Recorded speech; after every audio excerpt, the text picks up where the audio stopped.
Hello guys, good morning. This is Tito Ili. Once again guys, live po tayo ngayon. Dito po sa amin sa Osami City. Ito po yung mga dito guys, yung saging dito sa amin ng mga kapitbahay. Ito po ang dami-dami guys. Sa mga sagingan dito. Yan, makikita mo ganyan guys. Oh, yan. Mga saging dito sa amin.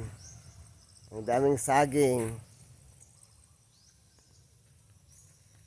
Yan guys, hindi lang nalinisan to ng may-ari nito. Tingnan nyo guys. Ang dami-daming saging dito guys. Kaya yung mga tao dito palaging kumakain ng saging. Sa Maynila guys, sobrang mahal ang saging sa mga malalaking mga syudad sa Pilipinas. Pero sa amin guys, ang mga saging dito, ipamimigay lang.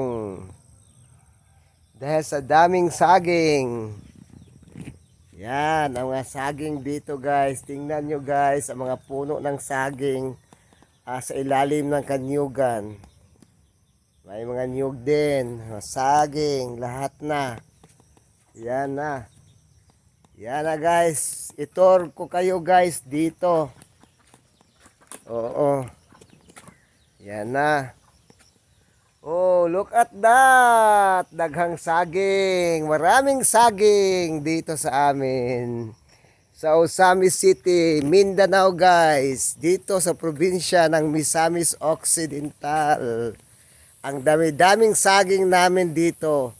Kaya nga ang Mindanao guys, tinawag na food basket ng Pilipinas. Dahil sa yaman ng Mindanao at sa pagkain at iba pa. Yan, hindi naman ito plantation guys, pero marami pa rin. Yan.